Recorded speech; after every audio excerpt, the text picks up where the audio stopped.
Hare Krishna. The mind can act mindlessly. Mind it.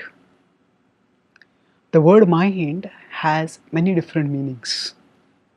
One meaning of the word mind is attention. Now give it your full mind. That means give it your full attention. Be attentive, be alert. Another meaning of the word mind is intelligence. Don't act mindlessly. That means don't act thoughtlessly, don't act unintelligently. So, in the Bhagavad-gita, the word mind is used in a third sense. That is, the mind is the subtle interface between the body and the soul. So, the mind is like the software program which helps the user interact with the hardware of the machine.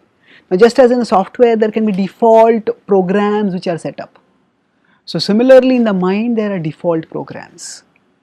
And sometimes these default programs can act against our best interests. And that's why in the Bhagavad-gita, Krishna urges us to be very cautious when we deal with the mind.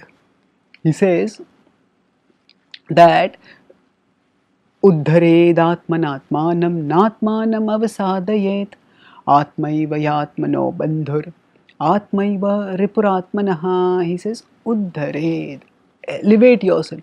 Atmanatmanam, elevate yourself with the self. Don't degrade yourself with the self. Atmanam avasadayet atmaiva yatmano bandhur. The mind is the friend of the self. Atmaiva ripuratmanaha. And the mind is also the enemy of the self. So here one Atma refers to the mind, the other Atma refers to the soul. So the point here is that the mind can act as our enemy. And one way when it acts as an enemy, it acts mindlessly and it makes us act mindlessly. So here mindless in this context means thoughtless or unintelligent. Sometimes some desire, some urge, some craving pops up in the mind, and when it pops up, we just get carried away by it without thinking much about what we are doing, whether we should be doing it, how we should be acting. Without thinking at all, we just act on that impulse. And when we act on the impulse like that, we get misled. We get misled. How we get misled? Because we don't we act in ways which waste our time, which sometimes make us hurt ourselves. We may overeat, we may drink, we may waste time in some frivolous activity, and then we beat ourselves up. Why did I do that? I had planned not to do that. So when the mind starts making us act mindlessly, thoughtlessly, unintelligently, at that time what do you have to do? We have to mind it. Mind it means we need to be aware, we need to be alert. If we are giving our attention to what we are doing, if we are doing something absent-mindedly, then we will get carried away by whatever the mind induces us to do. But if we are attentive, if we are alert, then as soon as we start doing something, hey, why am I doing this? I didn't want to do this. I won't do this. So that alert, mind it essentially means to be alert to what we are doing.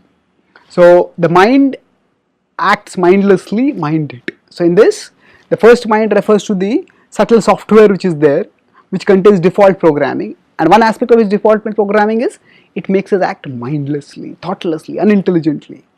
And mind it means be alert, be aware. So if we are aware of ourselves, then we will catch ourselves when we start acting impulsively on the mind, and we will correct ourselves.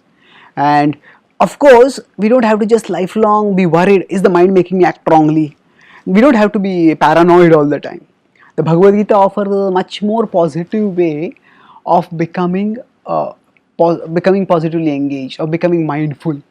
It says, become conscious of Krishna.